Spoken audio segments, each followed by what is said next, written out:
The movie begins with a commercial for the Arboria Institute, a research facility that promises to help people achieve happiness, contentment, and tranquility. The institute's founder, Dr. Mercurio Arboria, explains that his lifelong dream has been to find the perfect way for people to attain these elusive states. He asserts that the Arboria Institute is at the forefront of neuropsychology and new therapeutic technologies worldwide. Dr. Arboria highlights the significant contributions of Dr. Barry Nyle, the head of research, along with a dedicated team of herbalists, naturopaths, and healers. This team has meticulously developed a unique blend of benign pharmacology, sensory therapy, and energy sculpting, all designed to guide individuals gently toward a new, better, and happier version of themselves. The Institute offers these advanced treatments within the comfortable surroundings of its state-of-the-art facility, which includes award-winning gardens known for their serene beauty and tranquility. The commercial concludes with a warm invitation for viewers to join the Institute to discover the path to true inner peace for themselves. The scene then shifts to Barry walking through a dimly lit hallway, his footsteps echoing off the cold, sterile walls. He encounters heavily sedated patients emerging from a room, each one sitting on a chair with their heads bent down, a haunting image of resignation and control. Barry approaches one of them, a young woman he addresses as Elena. He inquires about her well-being, his voice is soft and seemingly caring. He asks if she has experienced any headaches recently, reassuring her that her readings are relatively stable and that there is no immediate cause for concern. He expresses that these brief interactions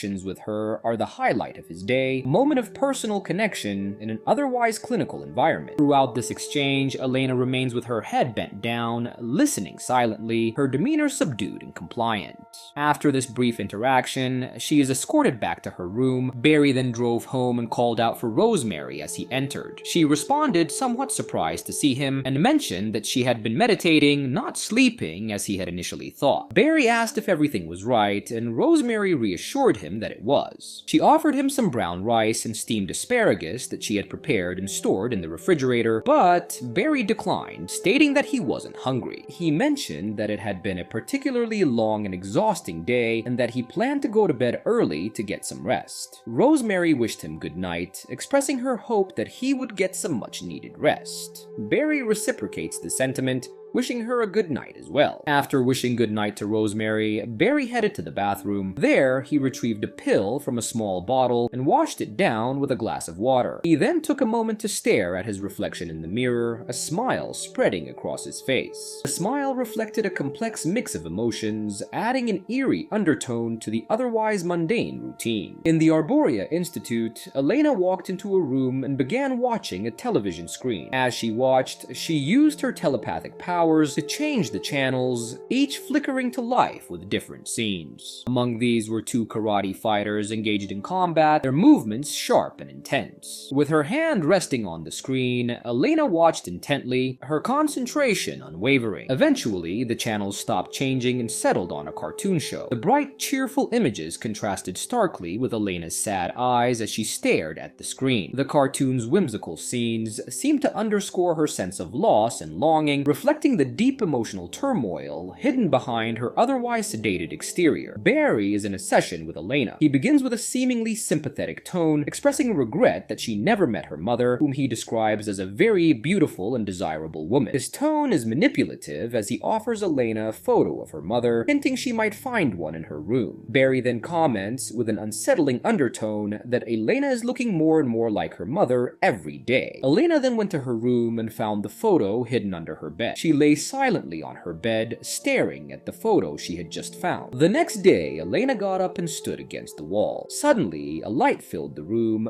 causing her to gasp in surprise. Later, she found herself in another session with Barry, sedated. Barry remarked on her tired appearance, stating that it's easy to become disillusioned when one doesn't know who or what they are. He asserted that his confidence and power stemmed from his self-awareness and claimed to know who Elena truly was as well. Barry offered effort to guide her towards finding her inner strength and power, suggesting that everyone has other forms and that her inner self needed another to complete it. He promised to help her achieve this if she would only let him. Elena's eyes turned and her head started to move as she communicated telepathically, expressing her desire to see her father. Barry's demeanor shifted to a bizarre and unsettling tone. He responded by saying that she couldn't see her father because she was very sick and not well. He described the world as being in chaos and filled with uncertainty and danger, insisting that Elena wasn't ready. He reassured her that she would see her father again one day, promising that it would happen. That evening, Nurse Margot walked into a room, smoking a cigarette. She found a drawer and opened it, discovering a notebook inside filled with various drawings and notes. It was Elena's case note. As she flipped through the pages, she saw increasingly disturbing images and writings. The pictures indicate Barry's violent sexual obsession with Elena. Feeling disgusted, she quickly put the notebook back in the drawer. At home, Barry sat as the phone rang. Initially, he ignored it, but then he picked it up. He confirmed that a system was in place and mentioned that a comprehensive list had been compiled. After acknowledging the information on the other end, he hung up. He then got in his car and started driving to the institute. Upon arriving, he walked to the drawer where he kept his notebook. Noticing ash from Nurse Margot's cigarette, he realized she had seen the notebook. Nurse Margot was typing something on the computer when Barry walked up behind her. He informed her that it had come to his attention that Elena might be hiding an illicit object. Margot responded with concern, promising to keep her eyes peeled. Barry acknowledged her response and reiterated the importance of vigilance. Margot then asked how Elena might have come into possession of the object, to which Barry replied that he didn't know, but was looking into it.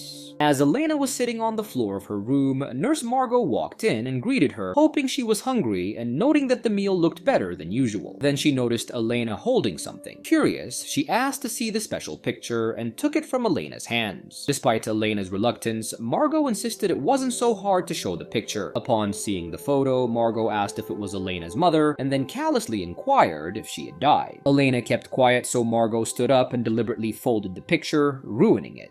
She sarcastically wished Elena to enjoy her dinner and walked away. Elena turned to her, crying, and suddenly, Margot began to feel intense pain. She turned back to Elena, begging her to stop. Elena continued exerting her telepathic power until Margot collapsed, blood pouring from her body. She telekinetically kills Margot by causing her brain to burst through her eyes. Barry watched everything unfold through the security camera. He saw Elena walk to Margot's body, retrieve the picture, and slowly leave the room, crying and cautiously looking around. As Elena made her way out, Barry allowed her to leave her cell briefly. However, he then reactivated the prism, which incapacitated her. Elena collapsed to the ground, crying in despair. As Elena lay on the ground, Barry summoned a sentient, a figure encased in a red environment suit. The sentient approached the now unconscious Elena and injected a tracking device into her neck. Afterward, the sentient returned Elena to her cell and removed Margot's corpse from the scene. Barry visited Dr. Arboria, who showed signs of senility and drug addiction. Dr. Arboria, recognizing Barry, greeted him warmly and invited him to come closer. He remarked on Barry's appearance, which Barry politely reciprocated. Dr. Arboria dismissed the flattery, acknowledging his decline and commenting on the triviality of mortal concerns. He emphasized the importance of nurturing the inner self, a sentiment Barry agreed with. Dr. Arboria then asked for Barry's assistance, which Barry readily provided. A flashback to 1963 reveals the unsettling origins of the current situation. Elena's mother Anna was not only Arboria's wife, but also his colleague, deeply involved in the research at the Arboria Institute. Driven by their shared vision of transcending human limitations, Arboria decided to subject a young Barry to a radical procedure designed to achieve this goal. The procedure involved submerging Barry in a vat of black liquid, an experiment meant to facilitate his transcendence. As Barry was submerged, he was overwhelmed by otherworldly, hellish visions that seemed to tear at the fabric of his sanity. The dark, chaotic imagery and sensations were too much for him to bear. When Barry finally emerged from the vat, he was no longer the same person. The process had driven him insane, unleashing a violent madness within him. In his deranged state, Barry killed Anna. Despite this horrific outcome, Arboria remained unperturbed by the loss of his wife and the apparent failure of the experiment. Obsessed with his vision and undeterred by the tragedy, he decided to subject his infant daughter, Elena, to the same procedure. In the present, Barry filled a syringe with medication and walked into Arboria's room. Arboria, showing signs of discomfort, mentioned that he didn't like to see the needle on his arm. Barry responded with a reassuring, "Of course," and went down to inject the medication between Arboria's toes instead. Arboria, in his weakened state, inquired about Elena's well-being. Barry assured him that she was doing very well. Arboria expressed his gratitude, finding some relief in this news. Barry then asked if Arboria was ready for the injection. Arboria confirmed that he was, and Barry proceeded with the injection. At that moment, Elena, experiencing the event through a telepathic link, felt the sensation herself. Arboria, feeling the effects of the drug, expressed his appreciation for its numbing relief. Barry then turned on some music and walked out of the room, leaving Arboria to watch the television, barely conscious and slowly succumbing to his condition. Through her telepathic connection, Elena observed Arboria's gradual decline, sharing in his fading awareness. Barry returned home to find the TV on and Rosemary sleeping on the couch. He stood for a moment, observing her quietly, before heading to the bathroom. There, he removed his disguises, his wig revealing a bald head and his fake lenses, uncovering black irises. He picked up a cloth and began dressing up. When he returned to the living room, Rosemary was already awake. She was startled by his presence, thinking he was an intruder. Noticing his appearance, she remarked that he wasn't wearing his appliances. Barry told her he no longer wanted to wear them. Rosemary, surprised and concerned, mentioned that she hadn't seen him without them in a long time and questioned the change, asking if something had happened. Barry began to speak, struggling with his words. He confessed that he wasn't okay and started walking towards her. He shared his unsettling experiences, claiming to have visited another world and seen things beyond normal perception. He described looking into the eye of a god and finding it both terrifying and beautiful. He told Rosemary that the god had chosen to reveal itself to him and that she was insignificant in comparison. As Rosemary began to back away, frightened, Barry assured her he wouldn't let her go, promising to set her free. He then violently pushed his thumbs into her eye sockets, killing her. Elena, heavily sedated, lay in her cell. Slowly, she got up from where she was lying down and walked to the door. She opened it and stepped out, beginning her escape. Moving carefully and deliberately, she made her way through the facility, her senses dulled. She reached the elevator, got in, and descended to a lower level. Stepping out of the elevator, she discovered a dark passageway. She walked through it, her surroundings ominous and foreboding. Eventually, she found an air vent which she climbed into and navigated through, emerging on the opposite side. Continuing her escape, she entered a stark white room. In the middle of the room lay what appeared to be a corpse. As she neared the body, it suddenly revealed itself to be alive. At that moment, the prism was activated, sending waves of pain through Elena's body, causing her to collapse to the ground. Despite the excruciating pain, she managed to crawl out of the room while the reanimated creature attempted to pull her back. Her struggle was intense, but she fought to escape the creature's grasp. Elena calmed herself down and returned to the elevator. She took it to another floor, stepping out into a different part of the facility. She made her way into another room, where she encountered a sentient standing in front of her, closed her eyes, and used her telepathic abilities to control it.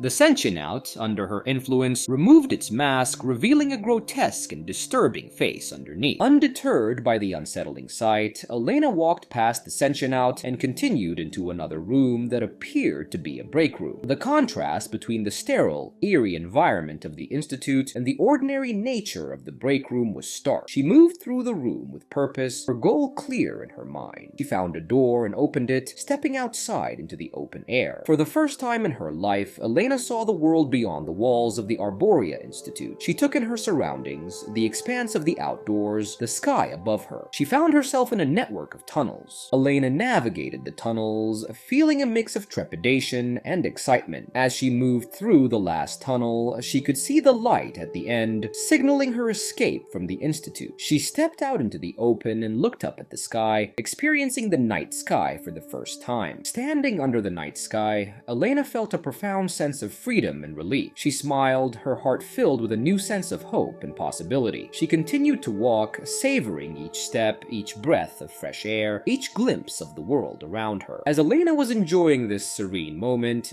Barry was calling her name back at the Institute. He walked through the red-lit hallways of the Arboria Institute, his voice echoing eerily as he searched for her. Clutched in his hand was a dagger. Barry's movements were erratic and unsettling. He got down on his knees and began to act strangely strangely, his behavior becoming increasingly bizarre and erratic. Barry then got into his car and started driving. He is using the tracking device that he implanted in Elena's neck. He kept driving in the night, seeing himself sitting next to him. Meanwhile, Elena stood outside, trying to grasp what she was seeing and attempting to enjoy the tranquility of the night. The vast expanse of the sky, the gentle rustling of leaves, and the cool night air were all new to her. Exhausted from her ordeal, she eventually lay down on the ground and fell asleep, finding a moment of peace under the stars. As Barry was driving, his tracking device beeped, notifying him of Elena's location. He saw a large branch blocking his way, forcing him to stop. Nearby, two men were sitting around a campfire, smoking and drinking. They were drunk and engaged in a sloppy conversation. One of the men got up to relieve himself, cigarette in hand. As he stepped away from the fire, he suddenly noticed Barry standing ominously in the shadow. Before the man could react, Barry swiftly stabbed him, killing him instantly. The other man, unaware of what had happened, called out to his friend but received no response. Suddenly, the music playing from their van stopped, adding to the eerie silence. Sensing something was wrong, the second man turned around, only to find Barry approaching him from behind. Barry pointed a dagger at the man's neck and demanded to know where Elena was. The man, confused and terrified, insisted that he didn't know what Barry was talking about. Barry, driven by insanity and jealousy, accused the man of being intimate with Elena. The bewildered man tried to convince Barry that he had no idea who Elena was, but Barry's mind was consumed by delusions. Ignoring the man's pleas, Barry pushed the dagger through his mouth, killing him in a fit of rage. He finally found Elena standing outside and began approaching her with a twisted sense of affection. He praised her beauty as she slept and reassured her that he had found her, urging her to come to him. His voice grew increasingly desperate and demanding as Elena, filled with fear, started crying and quickly backed away from him. Barry's frustration and anger escalated as he continued to insist she come to him. In his frantic approach, Barry started walking towards her. Elena then used her telepathic powers, causing him to trip and fall hard onto a stone. The impact killed him instantly. Elena, still in shock, watched as Barry's lifeless body lay on the ground. Slowly, a sense of relief washed over her and she chuckled softly, feeling the weight of her ordeal beginning to lift. The nightmare was over and she was finally free from Barry's twisted obsession. The movie concludes with Elena walking away from the scene of Barry's death. She continues her journey, eventually finding herself on a suburban street. In a post-credits scene, a sentient action figure is shown, seemingly in a child's bedroom.